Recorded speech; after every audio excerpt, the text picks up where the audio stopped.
All right, perfect. Sorry, everyone. Good luck. Right, so welcome to round one of Australs 2022. On the affirmative, we have USU 2, and on the negative, we have ANU 2. The motion we're debating is that all scientific journals should move to a registered reports model of publication. Without any further ado, I'd like to invite the first affirmative to start the debate.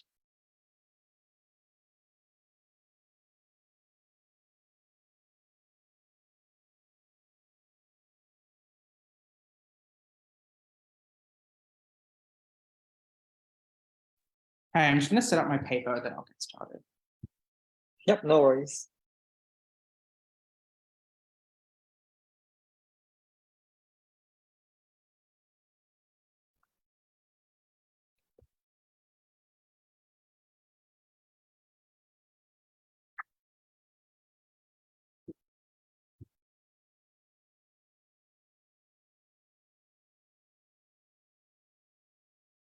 Am I good and audible? Yep, you're clear.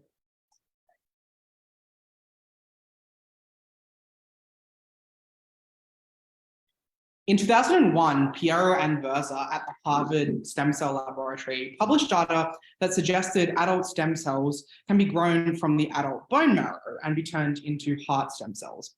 This was a paradigm shift in the field of stem cells. If we could culture heart stem cells from real people, we could invent therapies for heart disease that might save millions of lives.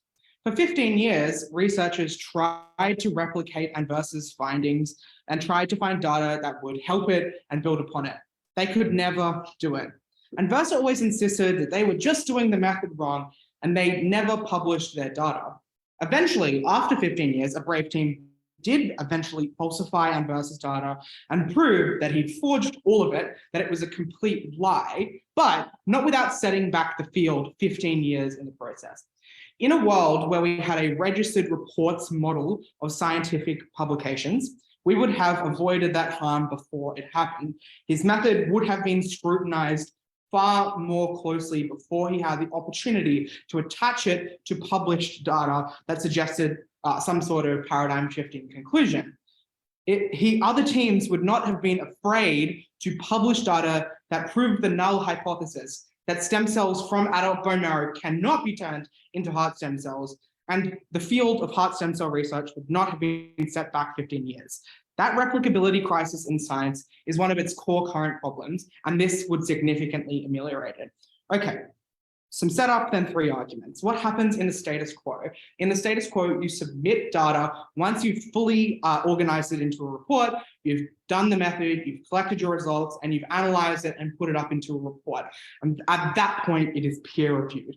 And the way in the status quo that people write their results is they do the method, they do the experiments, and then they find literature, they find bits of data that support what they have found and publish it. What changes in our world is that is not what happens. People have to pre-design their method, which means they have to pre-submit their expectations about what is going to come from their data. And they have to support that with existing literature that doesn't just come from their own theories like Verza's about what's going to happen. It actually has to be supported, and the method has to be supported by data. And the other thing I just know is obviously this wouldn't remove the part of the process of publication where at the end when the report is written and the data analyzed, that the report does not also analyze it. The claim we'd make is that would also happen in addition to this, and researchers would obviously still have the incentives to write good data because it affects their reputation when things get published. Okay, three arguments then. One, why this reduces academic misinformation and misconduct. Secondly, why this leads to better quality research. And then finally, why this democratizes access to publication to small labs. First argument, reducing academic misinformation and misconduct. First thing to establish here is that there is an incentive to only publish results that are significant or eye-catching. Four reasons for that. Firstly, journals have an incentive to suppress data that is insignificant and uplift data that is significant because it aids in their reputation as the person who published important data at the first instance. Journals like Nature, for instance, have a very low rate of publication of data, and it's heavily based on things that are paradigm shifting.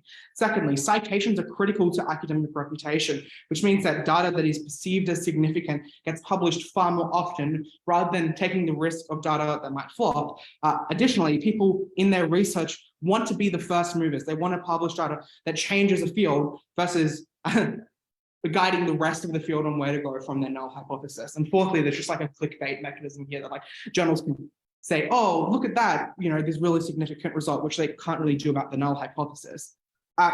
Why then do people not publish data that is insignificant?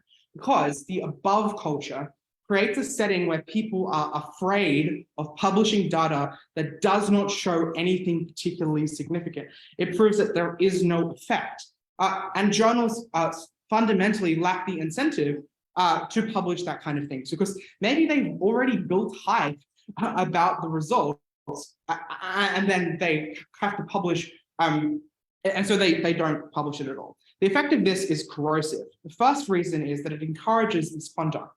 It suppresses the incentive to repeat other people's results to ensure that they have correctly analyzed their data and used a correct method, whether their results were simply incidental, a fact of random chance. And it increases your incentive to publish things that fit with existing narratives. It becomes normal to exaggerate now the significance of your data, and this exists on a sliding scale. In some cases, this just looks like people overstating how much the data they have produced fits with existing theories or existing predictions. But in some cases, it creates scenarios like the inverse situation, where people completely make up their data and then for many years are never questioned on it because there is no academic culture of ensuring replicability, ensuring that the method is tested. The harm of it is massive. Firstly, it reduces people's trust in significant data when it does get published, because people have in their mind that significant results that are paradigm shifting could be the subject of academic misconduct. But secondly, because research is iterative, which is to say it relies on data that has been produced previously, much research is done as a result of fake research or research that has had its methods and data falsified, which destroys people's careers because they base decades of their careers on data and off theories that are completely erroneous, and it sets entire fields back by 20 years. Why do we reduce this? Firstly, because you have less incentive to fudge results because you're still going to get published. Now you don't stand out as someone who's publishing results that prove the null hypothesis. That is usual as most of what gets published in academic journals. This shapes academic culture irreparably into one that makes it far more common to publish data that is replicable. Secondly, less capacity often given less scrutiny when we have significant results. Thirdly, people often do unpublished pilot studies where they test thousands of methods or hundreds maybe, and they pick one that is likely to yield significant results, and they never show how they picked the method that led to significant results. Now they have to, now that process occurs at the open. And now I think because there is additional scrutiny now on the methodological process, the risk of being found out for misconduct is higher. So people's incentive to do it, it decreases. So we fix the replicability crisis in academia. That's massive. That's a clear win in our eyes. Next argument, we lead to more quality resources. Firstly, as a result of what I've already just explained, this wastes so much resources because people don't publish data that shows nothing, but people still want to research that. People still think that that's a new area of expertise they could explore. So they waste tons of resources on proving something someone's already proved. They just didn't know someone had already proved it. That wastes billions of dollars in academia every year, and that's something we avoid. Secondly, understanding null hypotheses helps understand success cases far better because it allows you to build theories that explain not just why something significant happened, but also why things didn't happen, which makes more robust theories. Obviously, researchers want this, but there's a collective action problem where they have no incentive to publish data that proves the null hypothesis. Obviously, we would also say the attention on the methodological process is really healthy. It allows you to better plan your literature review, the academic bases for the study you're about to perform. It makes the study design of your research much more airtight about the variables that you're testing and whether or not you're picking and testing for all the possible confounders. That makes research higher quality. Bella will expand on the third argument, which is why small labs can now publish far more often. Right, thank you very much for that fine speech. Now I'd like to invite the first negative speaker.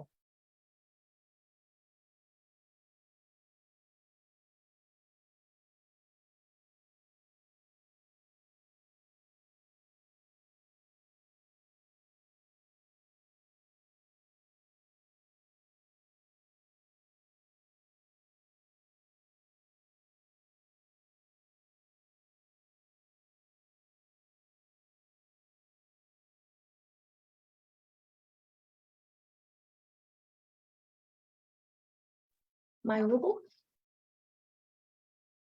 Yep. Cool.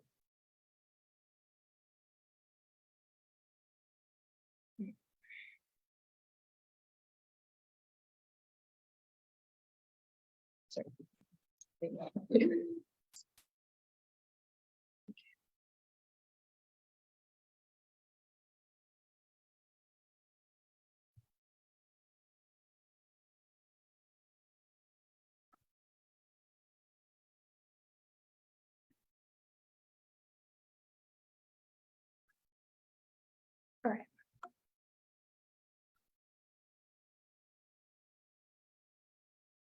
All right. Yeah, it's papers in order.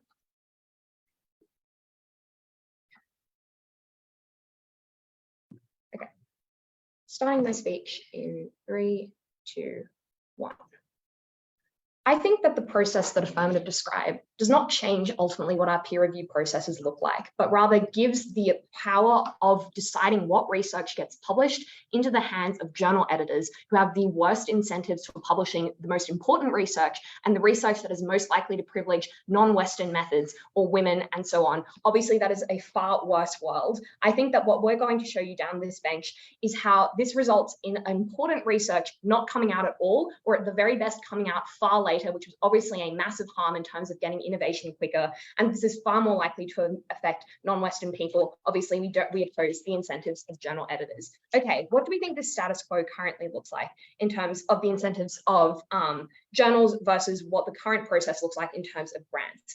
I think currently, in terms of what the process for applying for a grant looks like, contains a lot of the peer review process that was described in that first affirmative speech, and therefore we still are able to mitigate and have a lot of checks on the problems that they had identified. That is to say, you have to come up with a 9-page proposal for your grant outlining your methods. You have to include a CV of your relevant achievements and the methods that you have and the backing you have from other papers. Then after that, you can do your experiment and evolve your methods within that experiment and then apply to those journals with the data backing you. I think that is to say that basically all of these methods occur at the grant process, and that is the process at which that is conducted by governments who have a significant amount of resources to expend on a variety of more research projects. I think the incentives of journals are likely going to be incredibly in contrast with this. That is, they want to have the most impact, the most citations in order to contribute to the field in terms of just getting more money and more prestige. And therefore they want to produce more results that look like positive results rather than just disproving hypotheses, stuff that is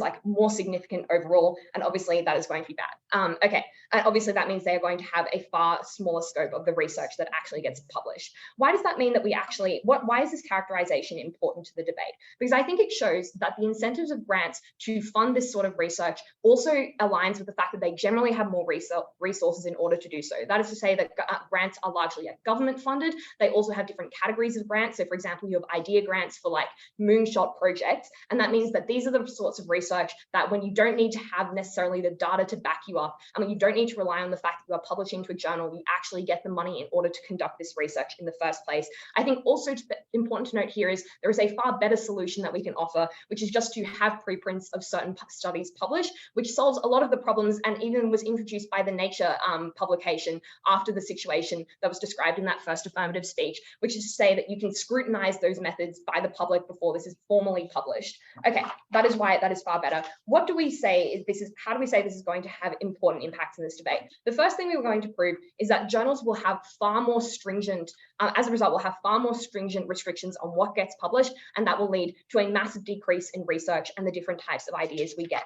Why are they likely to be incredibly stringent? That is, firstly, they want the most citations. That is because they generate income from the fact that they have a certain amount of prestige and a certain amount of important publications under their name, and they will want, and therefore they want data that they think is likely to show new results or something that is likely to be significant, rather than just like any sort of thing published. The second thing is that there is less capacity of an individual journal to publish the most amount of results, given that they have far less money in comparison to, say, government grants, who can fund a huge amount of different projects, including like more moonshot projects. And therefore an individual journal is probably likely to stick to the safer bet of what they think is probably the most likely to get them the most citations. They can't do a huge amount here. The third reason to suggest why they're going to be incredibly stringent is that just generally, like, you can publish your like similar papers that you know are going to have significant results in multiple journals. A scientist can apply to have their paper put in like the best journal, but also the second best, third best, and fifth best, for example. And therefore that is going to take up far more real estate within those journals, because they know that that is probably a safer bet than others,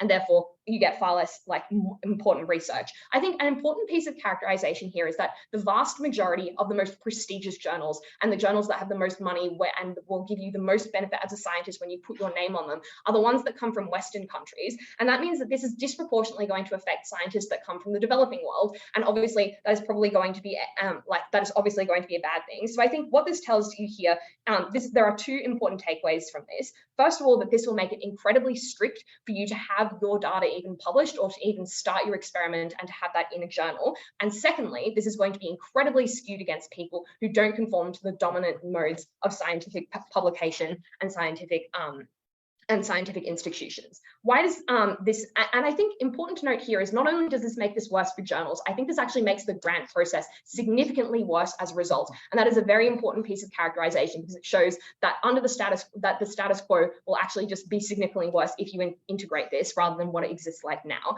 That is firstly because grants still obviously want to get some sort of bang for their buck in terms of getting publication. But now, as a result of the fact, what actually changes under this model here is that they need to make their own standards more strict in order to actually create to start funding those projects, because you need to apply for that journal before you even begin your experiment, and therefore this grant process will probably likely want to see that you already have a journal backing you before they actually give you any sort of money, and that is obviously going to restrict the amount of grant restrict the types of grants they give out and to the specific types of research that they give it to. I think second of all, this probably is bad because it reduces the funding pool overall for grants. The explanation for that is to say that when you are funding less moonshot projects because they are less backed by journals, because when they actually apply for that grant funding, that means you're probably likely to have, for example, when conservative governments come in and see that you're not spending all of your idea category grant money, they're like, well, we don't need this. So they take that money away, as they often just do generally under conservative governments generally. And that's obviously a bad thing. And the third thing is that often when you are competing, different countries will have different sets of like standards and procedures they have in order to get published. When you are competing for international publication in these journals that are largely very Western, that means that your grant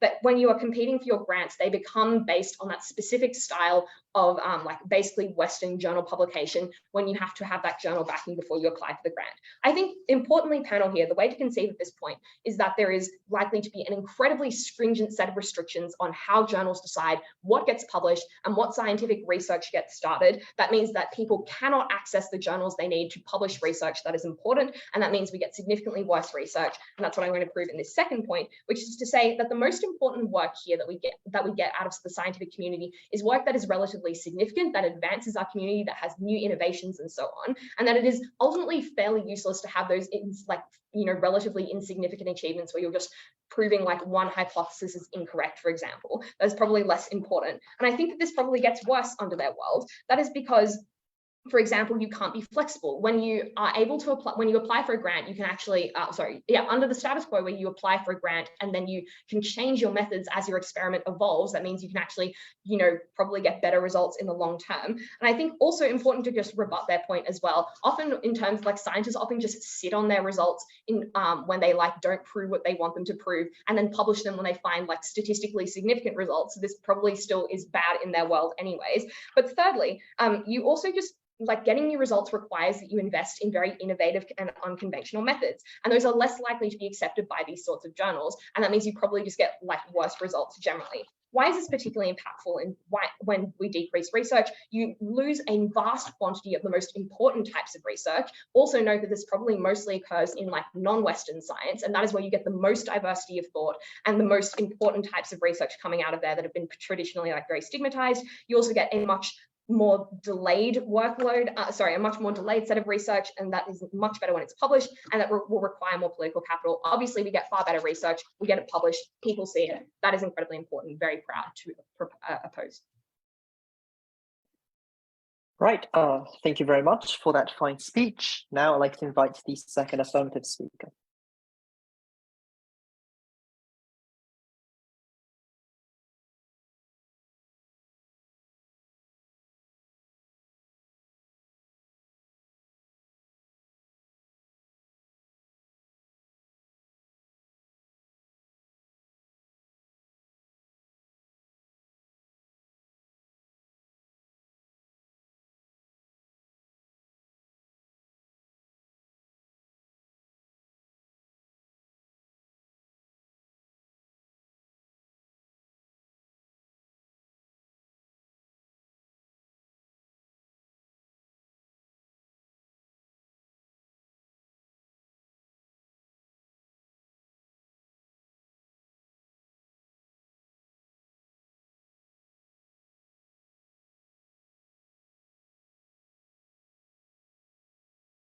Can I be heard?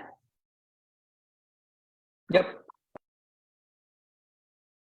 Considering the fact that Oscar spends 5 minutes explaining how the status quo makes the replicability crisis so much worse and why it is such a big problem with current research, I think the fact that that speech spends no time responding to it is indicative of the fact that they have seeded that problem and provided no solution to it.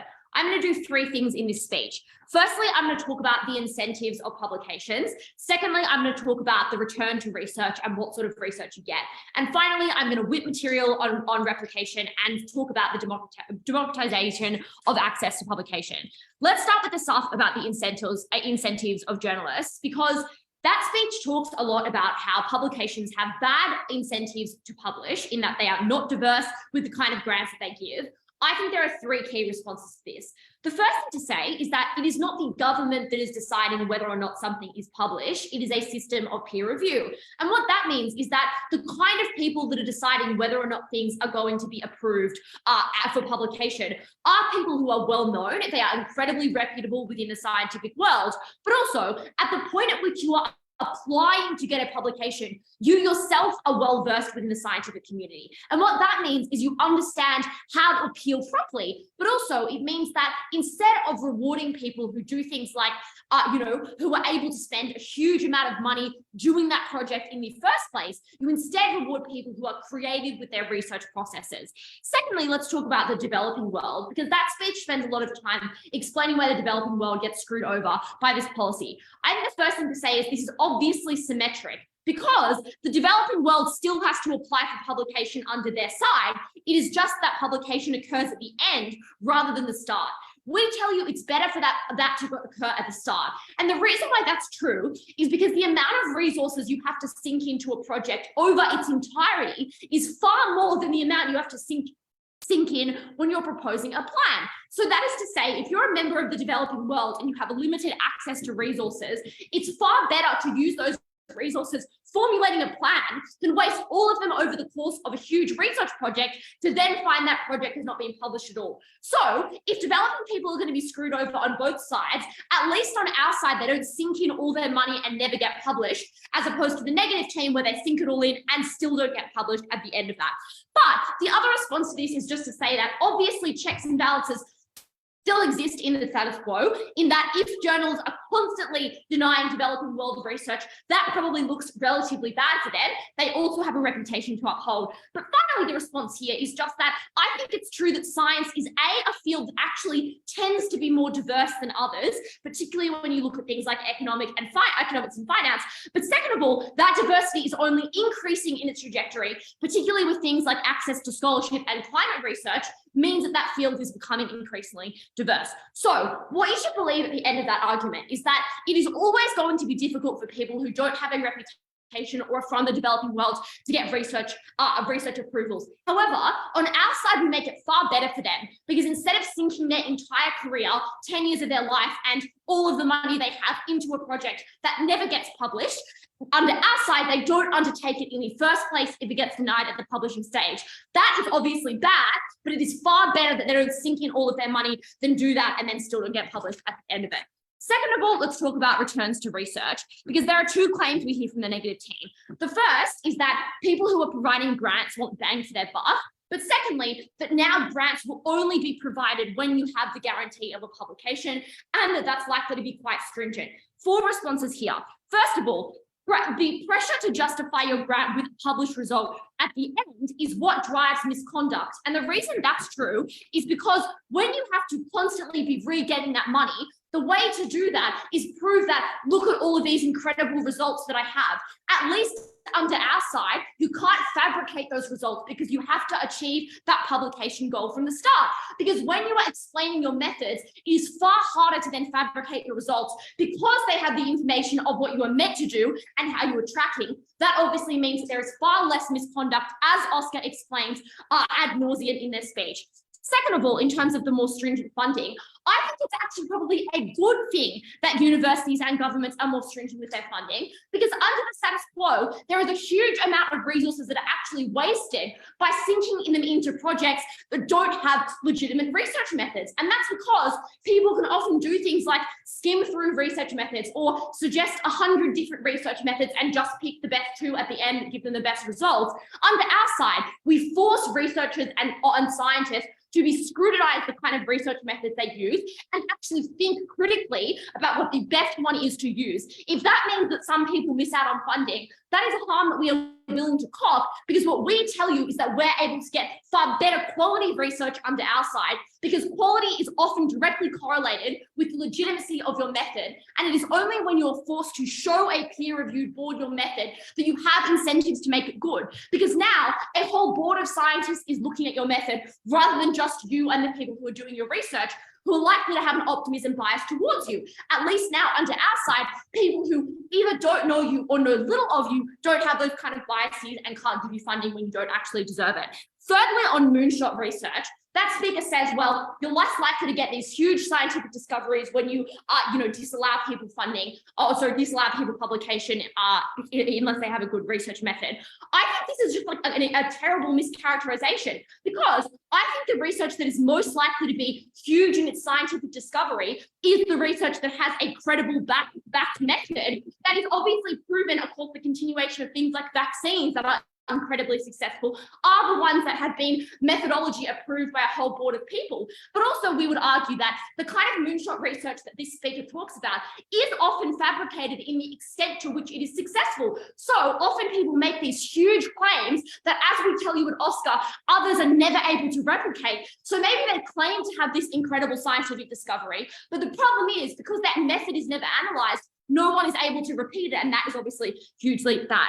Finally, they say that, well, the problem with this is that you can't change your methodology as you go, so it means that you don't have any flexibility. First of all, I think it's true that you can just put flexibility within your method. Methods are obviously incredibly complex, and that means that you're able to work in flexibility. But even if that's not true, if you find out halfway through that your method is bad, you can then continue on the same method and publish a null result, which we would argue is actually really helpful, because it proves to people in the future that that method is not one they should take. They can see, okay, method A failed this person, we're not going to use this method. Under the status quo, you never know that, because that nullified research never actually gets published. But what they can then do is provide a secondary method to another publication and instead publish the results with that new publication. So finally, let's talk about how it democratizes access to publication, because this is what I tell you at the beginning of my speech, that the amount of resources it takes to take a project to its end result is far, far more than the amount it takes to develop a methodology. It is always going to be difficult to get publication if you are someone from the developing world. At least on our side, you aren't incredibly fucked over with the amount of resources that you sink into it. So what's important to realize at the end of this speech? The most important thing to realize is that there is a huge issue at the moment with the replicability crisis. We are the only team that gives you a legitimate way to solve that crisis, one that is able to impact people all across the sphere of research. At the end of this speech, very proud to affirm. Right, thank you very much for that fine speech. Now I'd like to invite the second negative speaker.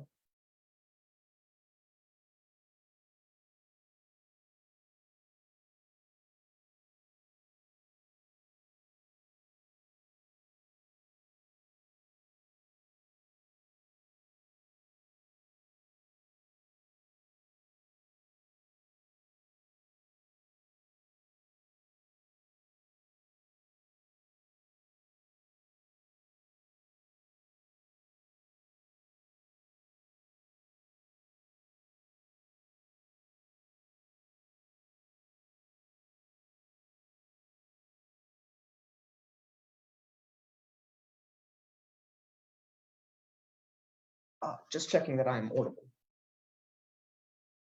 Yep, you are audible. Awesome.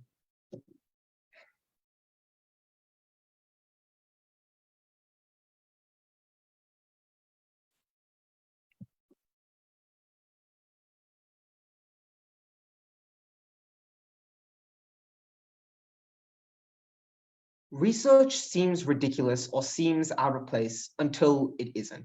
Opposition's entire case is based on a false characterization that there is an issue with people faking data in science. However, that is clearly a harm we would be happy to call, because maybe it is true that some people spend maybe 2-3 years investing themselves to disprove a result. Maybe it is true that you have some false data out in the open, but at the point that that restricts actual good data from coming out, that is far more harmful, because clearly in the long term, maybe you have this data clogging up science, but eventually, as they concede, you are able to disprove it. You are able to clean it out of the system. But if they never get the new ideas, they never get the research that causes groundbreaking discoveries, they can never get the change onto their side. All they get is the same results published over and over again. And maybe those results might be good, but they progress science at an insanely slow rate. Firstly, I'm going to ask the question, is there a significant issue in replicability? Because if there isn't, this opposition team just completely dies, right? Then I'm going to explain as to why they actually reduce the amount of research.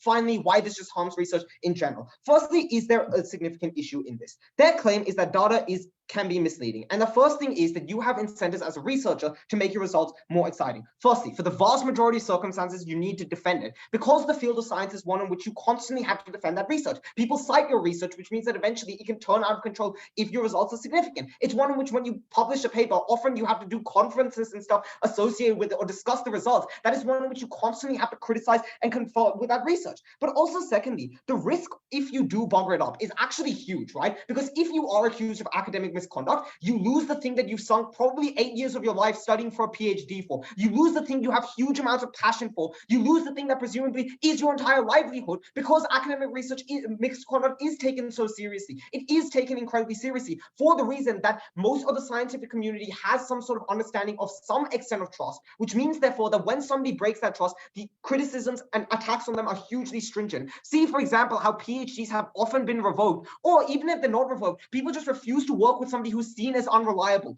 All these mechanisms means that people probably don't have incentives. I guess the one response to this they could say is that even if you have corporations who can protect yourself, but I would know that corporations in their case just don't have it published through journals. They can just make their own forms of publication and push it otherwise. So even in the best case scenario where it's not individual researchers, they still have absolutely no incentive to fake these results. The third thing to say also is just that journals need to protect their reputation. Their claim is that you need to do it in order to appeal to the journal. But I would note this process probably happens even if you assume the best case. You exaggerate your results, the journal picks then the most exaggerated paper, then explains, look, this one is good, it seems the best, but we have to walk back those claims because you might have to justify those. We don't want the damage or our reputation of a journal hurt, which means even in the best case scenario, for all the max they give, journals probably have incentives to somewhat walk back the extent to which this research has, because they need to defend their legitimacy, because it's very difficult for you to make sure that your journal does, because when one cast of shadow is put on one paper, because reviewers reviews often review multiple papers. All those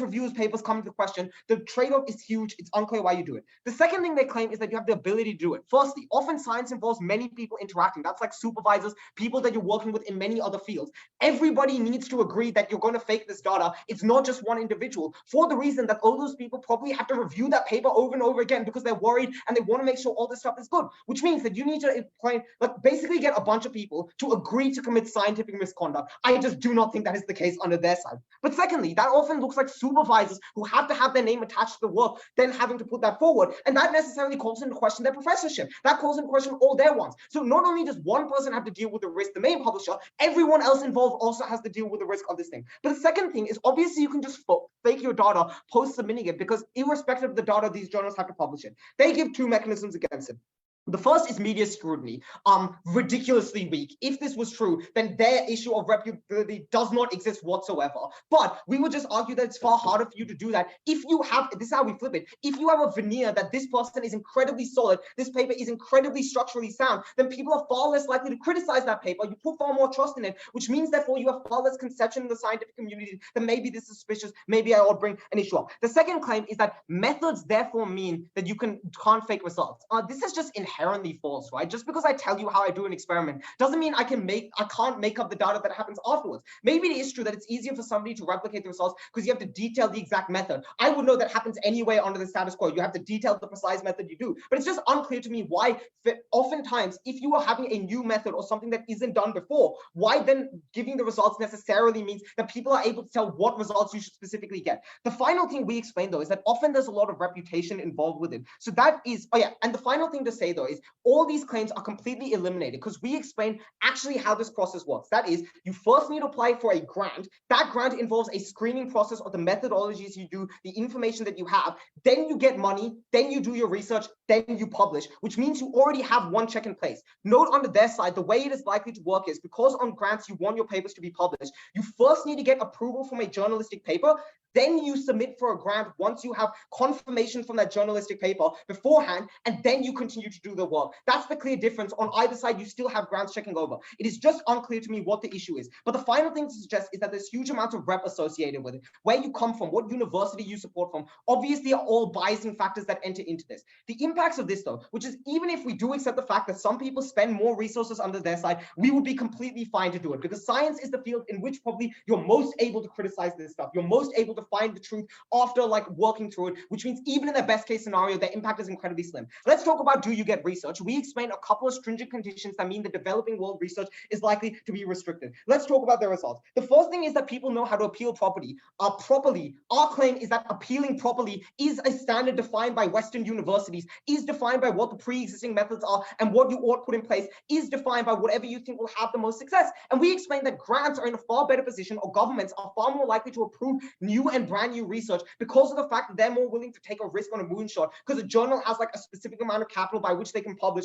Governments have far more capital, and all the other reasons we give you are named. But secondly, we explain that probably it's just far easier for you on our side to go for that moonshot research, because instead of having to justify with an incredibly detailed method, often that method has to change constantly. The second thing they explain is that researchers are well known, which therefore means there's some sense of scrutiny on them. And I guess this is like the checks and balances mechanism. Firstly, there are not checks and balances, because why would you tell people what papers you reject? Nature gets probably millions of papers sent in every year. Unclear why you can tell people this is precisely what I'm rejecting. But secondly, it's very easy for you to justify why you reject it on other basis. This doesn't meet our scientific standards, which are incredibly broad and incredibly subjective. Obviously, this issue is likely to exist. The final claim is that it's symmetric because you sink resource into it. But we explain that when you sink, that the resource sinking happens initially before you're able to have access to grants. On our side, you get that grant money, which means maybe you sink resources into it, but at least you have the grant money, and at least you're still able to publish something. Their only opposition to this is that publishing null results is good,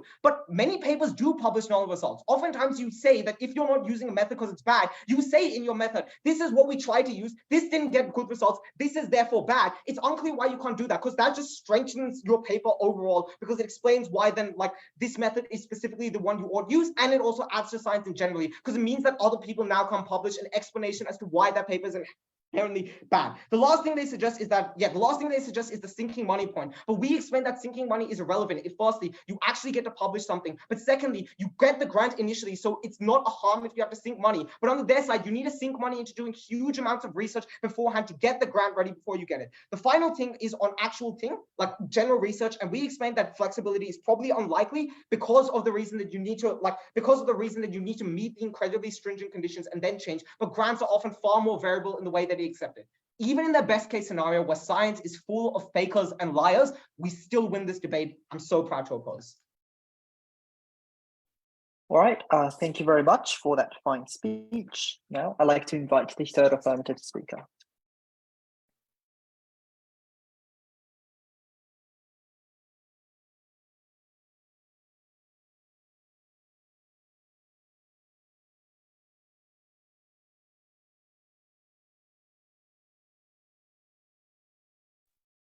Just double checking everyone can hear me properly.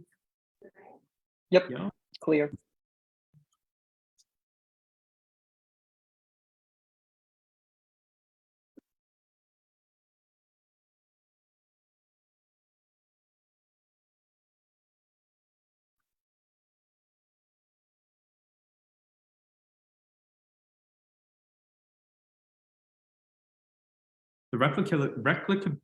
The replicability crisis has rocked scientific research to its core. If side opposition really seemed to care about grant money and funding, there was clearly far less money in the pool for everyone when governments didn't trust that research could be replicated, that they were going to pour hundreds of millions of dollars of taxpayers' dollars to eventually get research that didn't even do anything, that couldn't be proven was actually legitimate. It is only on the outside where the public genuinely trusts that research is meaningful, that psychology paper isn't just a joke and a farce that was highly sensationalist to grab a headline, that you ever get the electoral pressure for governments to provide these funds in the first place. It is only when governments could meaningfully trust that this research was going to yield practical benefits, that it wasn't risking hundreds of millions of dollars on thin air, was when you didn't have the skepticism that every single breakthrough was just another clickbait title that desensitized genuinely meaningful renewable energy breakthroughs. That was a point in time where we stopped ruining the careers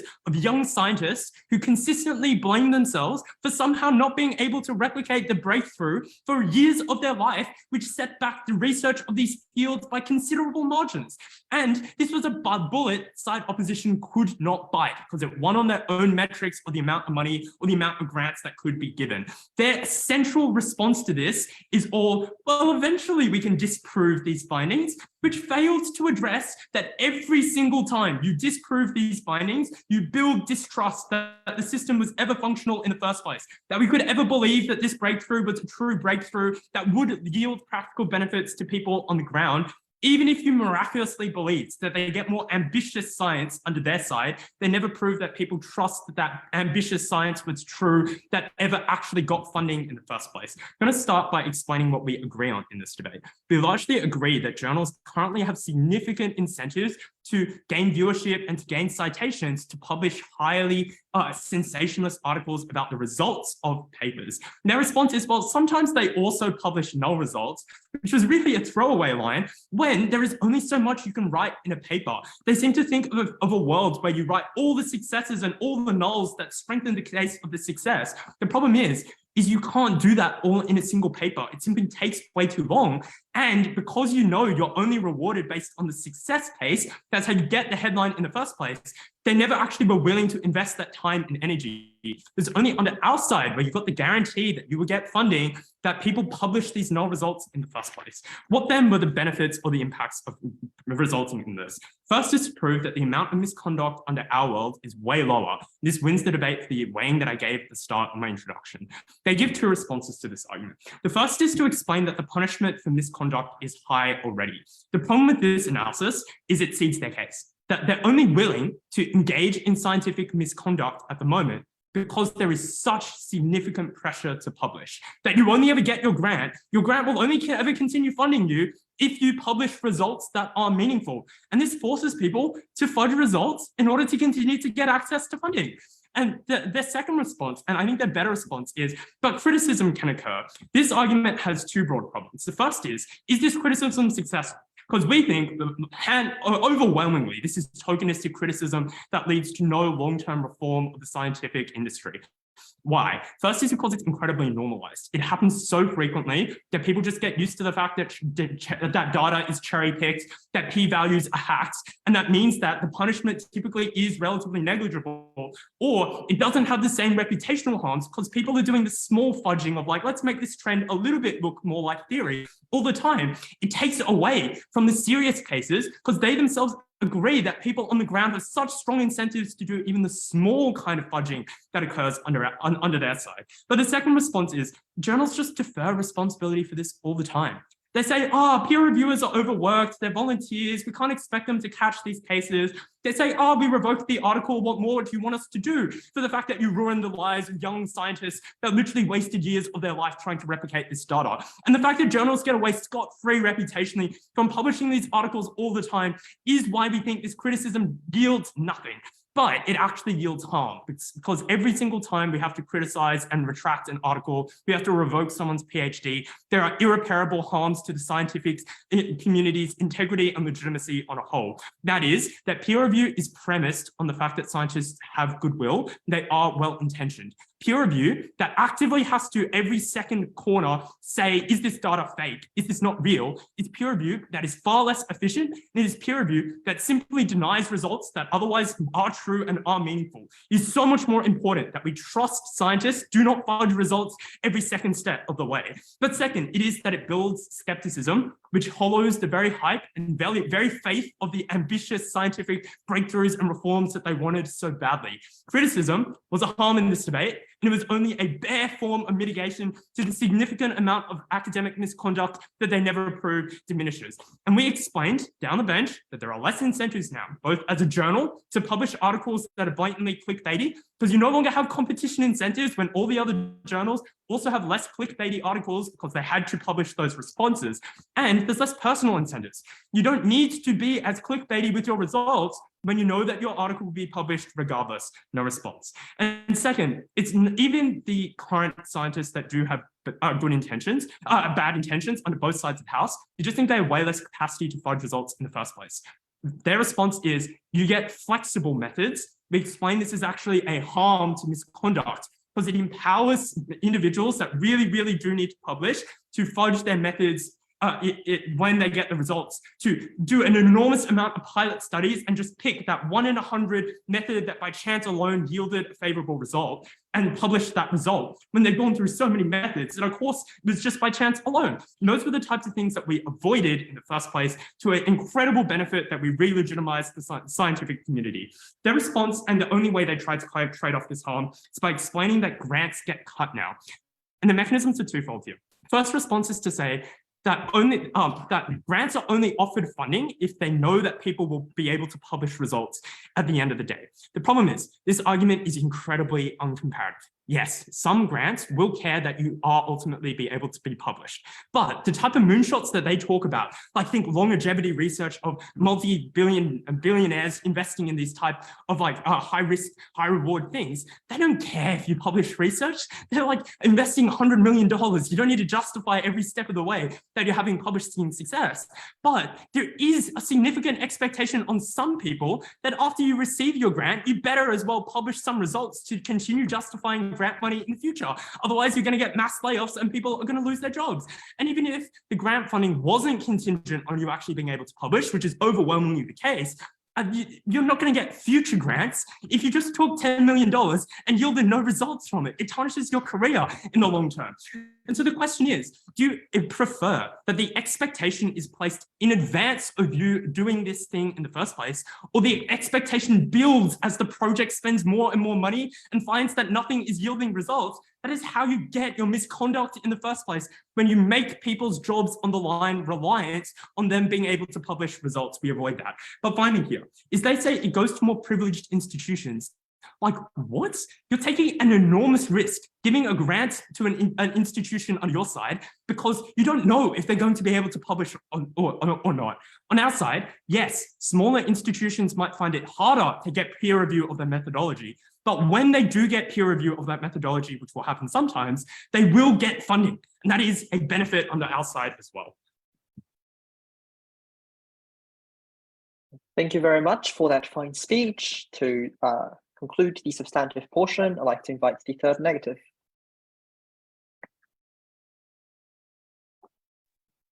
Thank you. Just give me 1 second to organize my papers.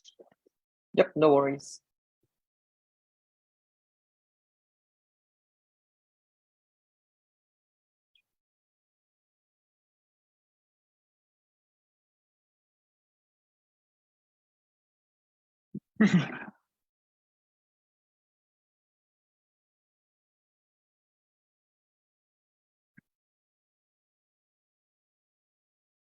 Okay. Starting my speech in 3, 2, 1. Panel, Eugene's speech is filled with beautiful rhetoric about public trust in science and trust in the data. The problem with Affirmative's case is that they never give you a reason to believe that false data would be reduced in their world.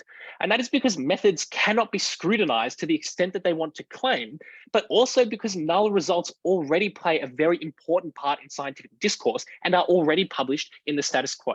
Three themes in this debate. Firstly, who actually, is there even a crisis as they claim, and does anyone solve it? Secondly, is this better for low-income countries? And thirdly, who actually achieves better scientific funding globally and faith with the public? On this first theme, their first argument basically relies entirely on the fact that now scientists will suddenly be able to scrutinize methods. There are two premises to their argument here. The first is that currently methods are not at all analyzed. And the second is that in their world, methods can now be analyzed to a very sufficient extent to allow the detection of dodgy science. On the first premise, methods are absolutely scrutinized now, and anyone who tells you otherwise has no understanding of how science works. 3 reasons to support this. First of all, in order to get a grant in the first place, you have to outline the methods you are going to use. Grants are better at scrutinizing methods, as I'll prove to you momentarily. Secondly, methods are already published in scientific papers. Go and Google a paper, you will find the methods in there. They are literally reviewed by the reviewer currently. They are reviewed by anyone who reads the paper currently. This does not change in the status quo. But the third line of response is simply because it is literally a meme in the scientific community that the reviewer always rejects your paper because they wanted you to use their own method instead of the method that you use. What that reveals to you is that people do pay attention to methods, but they can't actually analyze them very well because often methods are a little bit different.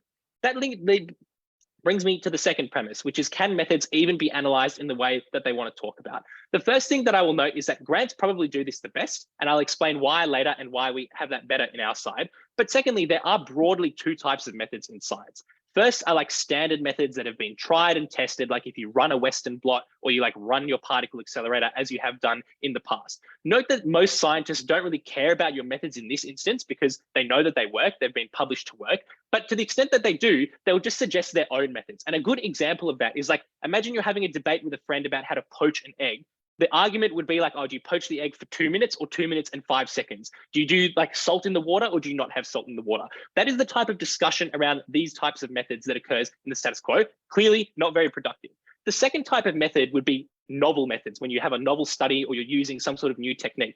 Note that in order to have anyone believe what you say, you actually need to publish that method in prior to your main scientific study. That is why there are journals that are literally called methods in chemical biology. That is where you publish these novel methods. That is where people necessarily have to repeat them to prove that you have actually done them correctly. And that is where the scientific community asks you to include controls to make sure that your method is legitimate. Methods are already scrutinized now, and they're scrutinized as well as they can possibly be.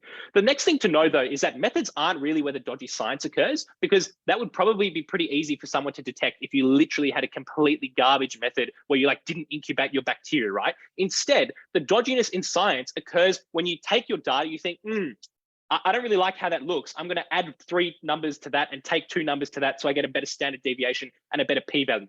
That sort of data manipulation is not captured by any reviewer because they can't see the process by which you are reviewing by which you are actually analyzing the data, and it is certainly not captured under the structural changes that they are initiating here. The final thing to note is that in the types of revolutionary, groundbreaking, novel papers that they are describing, these are the papers that use completely new methods, such that reviewers probably don't have the capacity to analyze them because they've never executed that method themselves. Clearly, again, not very important. The way to then fix that is to do literally what Nature is currently doing in response to Oscar's speech, which is to have preprints where you do not publish the article initially, but you reveal it to the scientific community so they can all have a go at repeating it and see what that looks like.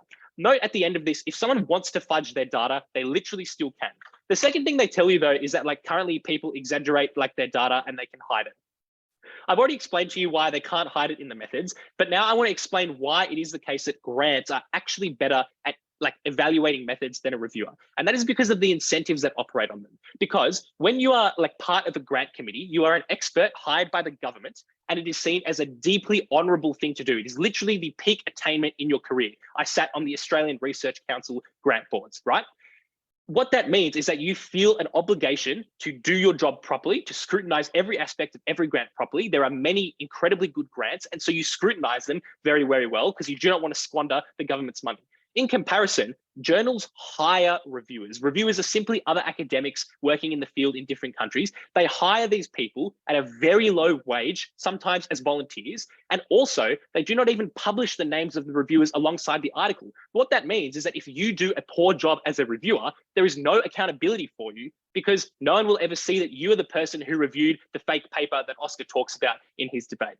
So at the end of that, like you have to believe that currently the review process is good at sorting, as good as it can ever possibly be at sorting out fake data. Now, of course, some fake data still exists, and that is why it is important to repeat methods. That's why methods are going to be repeated no matter what opposition tells you, and why their claim that like there's less repetition of methods and we save money is completely fabricated. The final point I want to make here though is about null data, because they want to tell you that no one ever publishes null data, but the reality could not be further from the truth. Because in the status quo, if you test a hypothesis and it is a null result, you sit on that hypothesis, maybe you present it at a conference, but you sit on it until you have a good result and you publish them together. And the reason for that is one of correlation versus causality. Because if I'm trying to convince you that A leads to B, and I want to explain how you get there, whether it's through option C, option D, or option E, I obviously need to explore all three options. One of those will be the correct option, and the other two will yield a null hypothesis. And to have any sort of paper that makes it into any sort of reputable journal, you need all three of those lines of argument in your paper. That is why null results are published. They are also discussed at conferences so people get to understand the null results as the scientific field progresses. Completely garbage argument from them. The third thing they tell us though is that, well, there still exists a pressure to like fake your data under government grant schemes. What we are saying is that there is an extra pressure now to falsify your data when you know that the journal believes in your data as being worthy or like likely to result in a significant result. Note also that grants don't actually care about your significant, like whether the result is significant, like statistically or not, or what actual journal you publish. They just want you to publish in a journal or build to the scientific knowledge, which you can still do. In contrast, journals care about their citations. If you want to publish in Nature, they will only accept your publication if it's likely to get more than 50 citations per year. What that means is that they are only going to accept things that they think will succeed. So if you're a scientist who has just had your methods selected by Nature, you know that the expectation is for you to succeed. That is obviously bolstered in their world. Eugene says like, oh, the expectation builds across your study. Obviously that is still symmetric because you still have all of those pressures. Cool, okay. At the end of this, what we've proven to you is that their policy is radically ineffective, but it's also harmful because firstly, it now means that you slow science down as there is more administrative work to do, but also it makes science less accessible to small labs, as Niamh and Dhruv point out. The next thing I want to talk about, I'm going to go to the third theme, which is about better funding, because Eugene has at third act a last ditch attempt at making a point, which is that success, like when you have better science or more successful science, you get more funding and more public faith.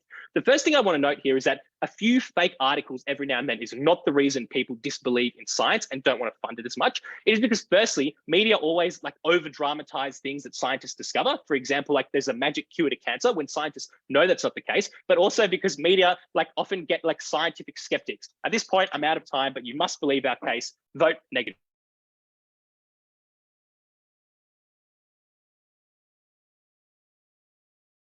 Right, thank you very much for that fine speech. Now onto the reply section of this debate. I'd like to first invite the negative reply.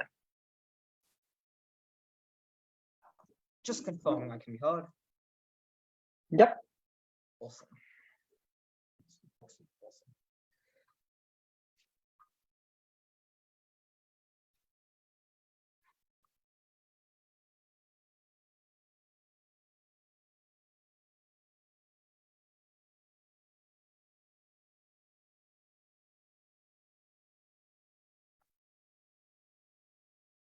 opposition says that you need falsified results or exaggerated results in order to publish. You know what else you need to publish? Data. You need actually to complete an experiment, which means you need funding, which means you need a grant.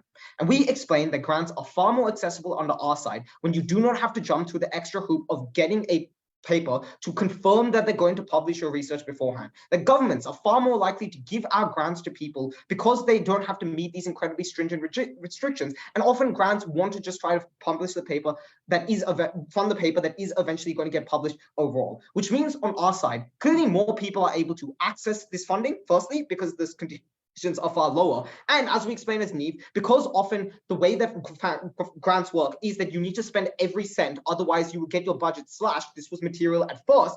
Therefore, it is important that as much of this money is used and that as many papers are able to get published. But the second thing we explain is that people often then have to sink days or months or years into doing background research under their side that may not come to fruition, that eventually somebody might say, you know what, this isn't worth doing, and that is incredibly harmful. Let's look at how this opposition team can win this debate, because there is really a single way they can. The first thing you must believe is that the impact of replicability is actually incredibly large.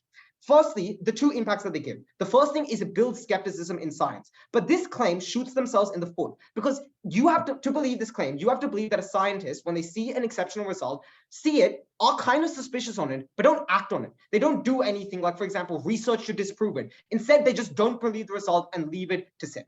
Clearly, that is false. Clearly, most scientists probably would do something, in which case it's unclear what the skepticism point means, because all it means is that more people are likely to look at results and deal with it in a far better way. The second claim you must believe is that the second impact is that it wastes money. But do you know what else wastes money? Sinking thousands of dollars into pre-pieces of work that can be done otherwise. The fact that you have to sometimes change at a drop of the hat, except you can't now because you now have to go forward with a useless method that doesn't have any benefits. And as long as you believe that most scientists do not commit fraud, in the same way that most people don't commit tax fraud, or most people don't actively commit illegal stuff in their line as work, that means that more scientists now have to spend more money into this pre-process under their side, than, for example, the possible loss that might be of people having less faith. But even on that less faith point, Ollie explains that in the vast majority of circumstances, it's not scientists exaggerating the claim, it's the media exaggerating the claim. And it's a far stronger actor. The next thing you must believe, if you believe that there is an impact, like an issue of replicability, that it currently isn't fixed. Their only mechanism is that your livelihood depends on it. But we explained that that's a really big risk to take, buddy. That, for example, you might get yourself fired. You might, for example, have your reputation tarnished. It's not just your reputation, it's the journals, it's everybody else that you work with. Everyone has to be on board with it. And I guess the piece of framing is, if you believe that everyone is on board with it, so that is literally every single member of all scientific communities are fine with publishing fake data, then it is unclear with me what the ultimate impact is, because that would just mean that under their side, the peer reviewers would be also fine with publishing fake data. Nobody cares if any data is real. We're all happy if it is fake. So even in their best case scenario, their side achieves no impacts. But we give you a series of reasons to explain that science probably is the field in which you have the most criticism and therefore the most ability to change stuff. The final thing you must believe is that their case necessarily fixes anything. And the only mechanism they give, a single mechanism, which is if you set your method in place, it becomes harder to fake results. But you always have to set your method in place to some ability when you apply for a grant. People still fake results. And if your method is new, it is difficult to know what results are eventually going to come out with it. Those are the three things you must believe. And then you must believe that weighs highly against stopping development in developing nations. And we explained this is so significant. These are the people who probably need the most money, the ones who have the most impact of brain drain, leaving their nations, the ones who are probably going to have new ideas. Because no, we explained that this process probably is skewed towards conventional methods, which means brand new methods that actually progress science are prohibited. So even if you believe their best case, that science is horrible and people aren't able to do anything, on our side, you get the development of science. You get new methods published. Some of those methods are golden and some of those methods achieve benefits. Even in the best case, we win. So proud to oppose. Thank you very much for that fine speech. Finally, I'd like to invite the third, affirmative reply.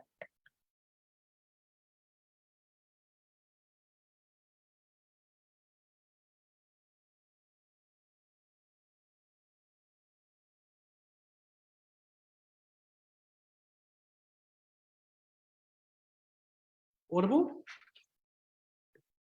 Yep, clear. Question 1, does research that uses non-traditional research methods get published? This is the easiest way to see that we win this debate because it's where the negative hang their hat basically entirely on creating a delta of change. What is their claim? It is that non-traditional research methods can generate results that change fields, and that people in developing countries are more likely to use said non-traditional methods. I'd note there's no proof given for that latter claim. There's no proof given that breakthroughs are particularly more likely to happen in science when you use a non-traditional method. And I would note that the explanation of what even a non-traditional method is given to you at third negative in like 6 minutes of their speech. But even if you're not concerned with that, there's no explanation given down the bench through the neg block through any speech that journals are hostile to these non-traditional methods.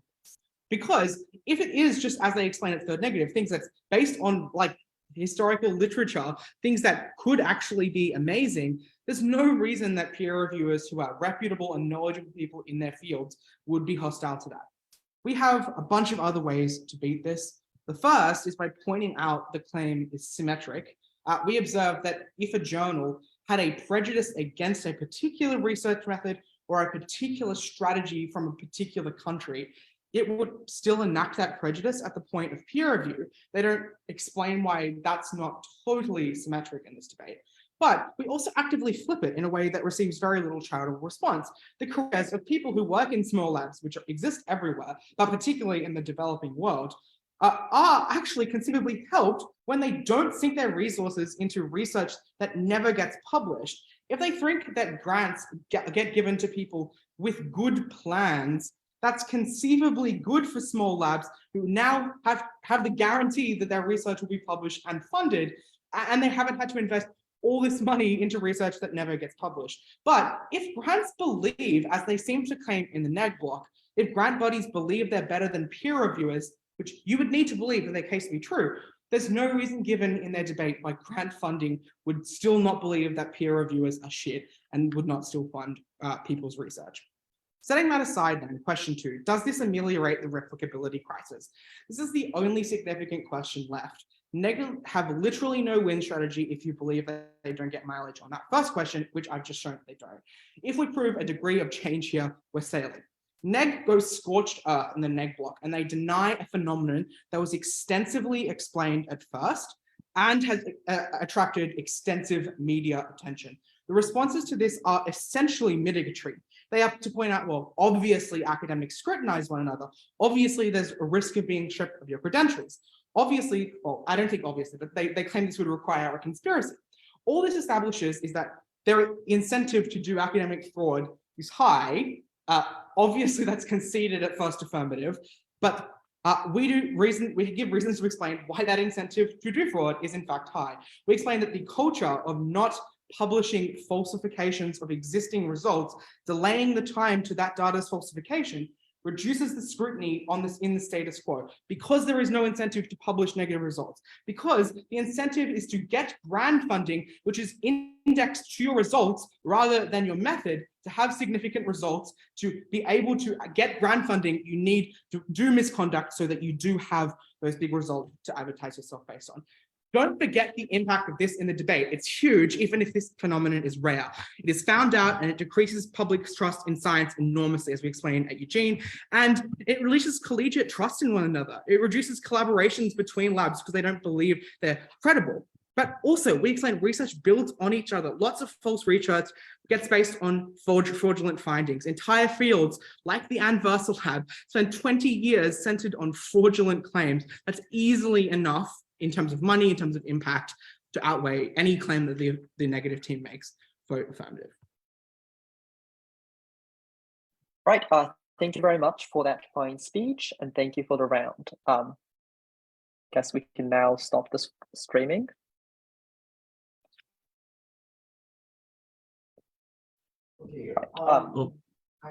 Sorry, did you say something about streaming? Yep. Okay, let me see if I can.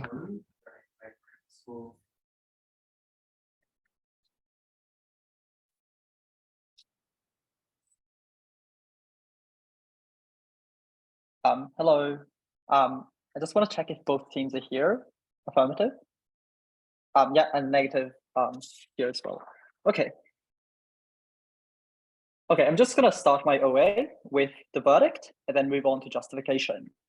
It was a consensus, and we both voted for the side affirmative, despite the fact that we both thought that it was a particularly close round, and well, the margin between both teams are quite narrow, well, extremely narrow, I should say.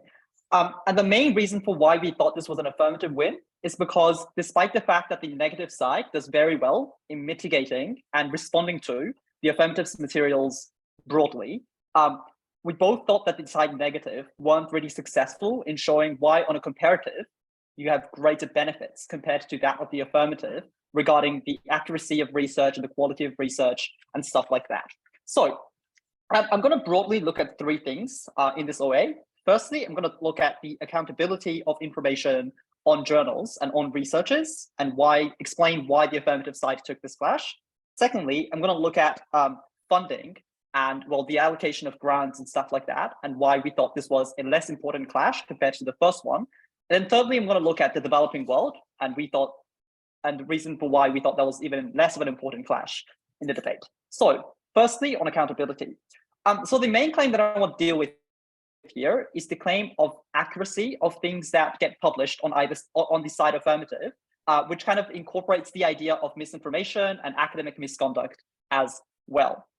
The claims that come out from the affirmative is that journals broadly have an incentive to publish data and research that has big results, because they have an incentive to catch eyes, catch attention in society, and you want to get more citations and clickbait, all of those incentives that come out at first affirmative. And I think they also add a layer to this by explaining the incentive behind, I guess, getting grants. So that you need to publish something, you need to provide like good or like impactful research in order to continue on having access to grants. That adds to the incentive of exaggeration within academic fields. I think the side negative does extremely well in responding to the incentive of both journals and academic researchers in explaining why they have absolutely no incentive to do things that are absolutely against the code of conduct within the scientific field. So for example, reputation, for example, the fact that journals don't want like all of their research to be discredited, all of that.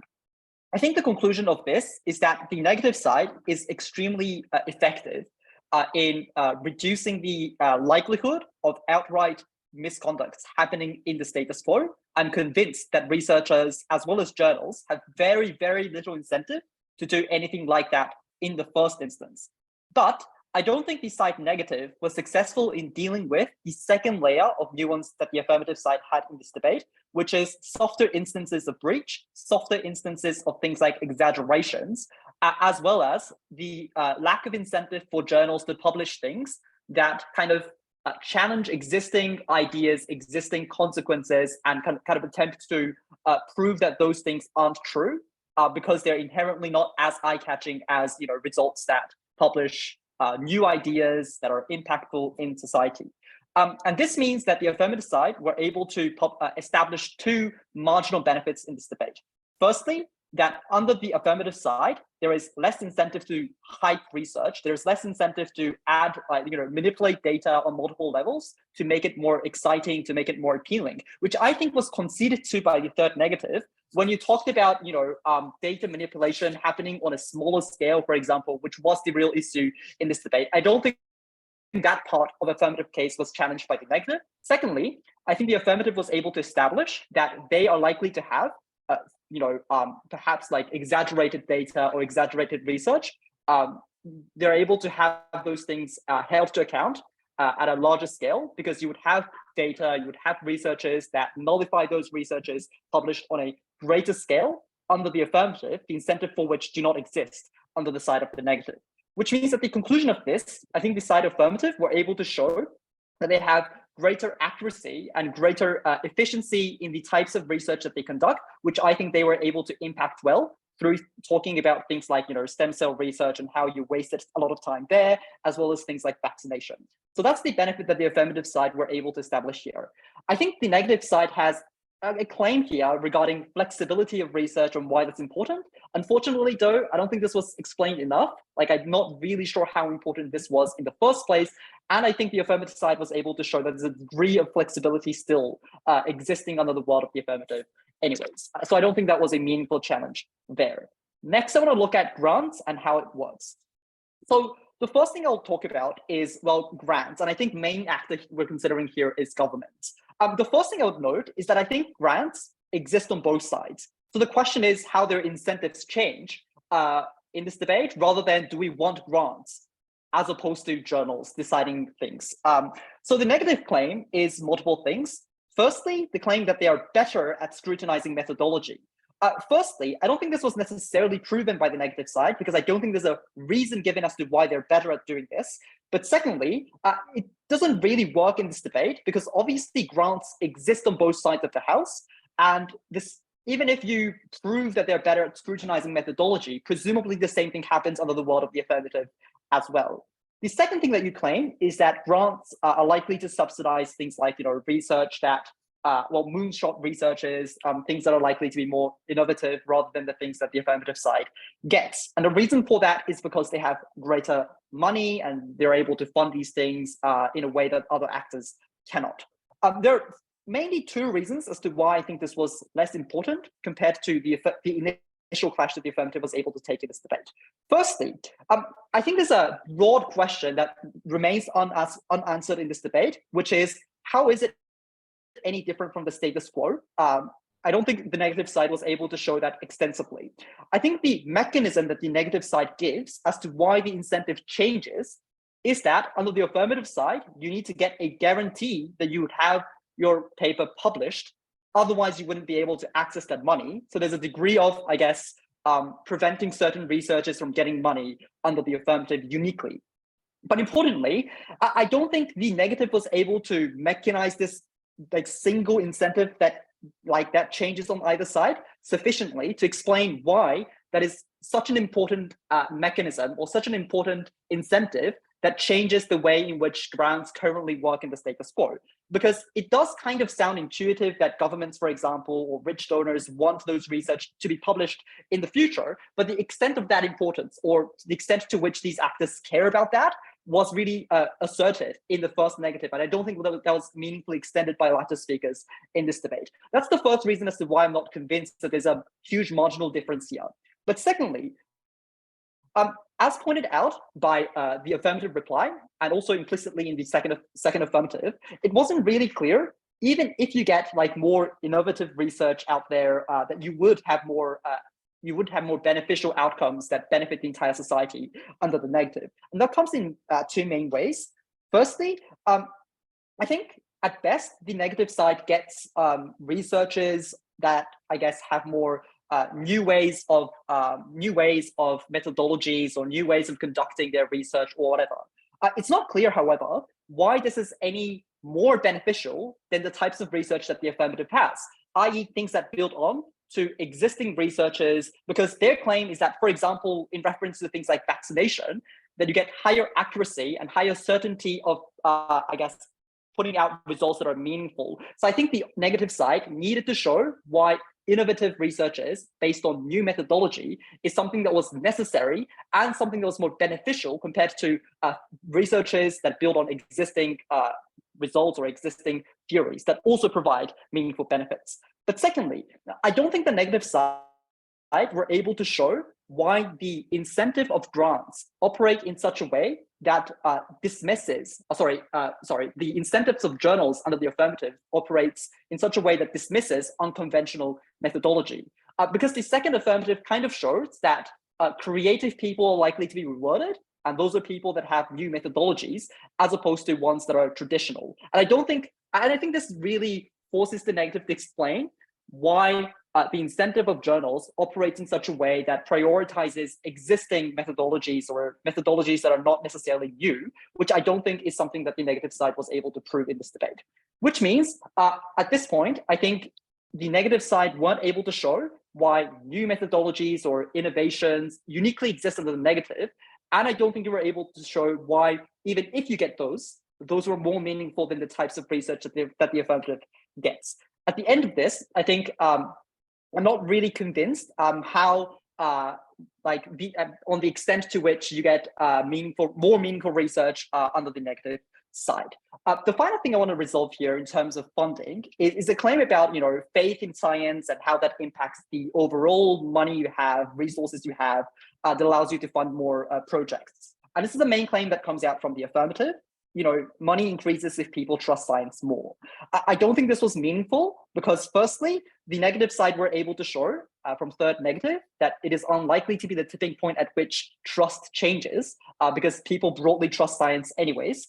But secondly, I think the negative side were able to show that it doesn't necessarily reduce false data under the government side, because the affirmative side's claim is that you get to challenge it more, not necessarily that you reduce, maybe you reduce it to some extent because you get less hype, but I don't think the affirmative side was successful in showing that you get rid of it entirely. So yeah, I think that was sufficient in mitigating the extent to which you get funding on the affirmative. Finally, on developing world, I think the negatives claim are twofold. Firstly, academia is biased against minorities, and secondly, stricter, I guess, scrutiny on methodology means that they get minorities get less representation. Three reasons for why I think this was not round winning. Firstly, I think this was broadly symmetric in reference to why the incentive of grants or the incentive of journals. I don't think we were able to show why those biases disappear under the world of the negative. Secondly, I think the affirmative were able to challenge this through saying, well, methodology is more accessible because you don't really need to invest a lot of money in establishing methodology, whereas you need that money in order to publish meaningful results, which was necessary under the world of the negative. And I don't think there was any weighing there from the negative as to why your world is better. But third of all, even if none of these were true, I just don't think that the developing world claim was impacted well enough, i.e., maybe you get more representation for minorities under the negative, but it's never weighed up against the overall research benefit that the affirmative and the negative agrees is an important impact in this debate. I just think it was a slightly generic claim on minorities and why, and there was a lack of explanation on why that was important in the first place. So in conclusion, I think the affirmative were able to show that they get more efficient and effective, therefore, research results, whereas the negative weren't able to prove that you get more innovative ideas or why those innovative ideas are more important than what the affirmative gets in this debate. And that's why I think the affirmative, despite narrow margin, takes the debate. That's the justification. If you have any questions or requests for feedback, happy to answer that. Thank you very much for the round. It was very exciting, and good luck for next rounds. Thank you. Thanks so much.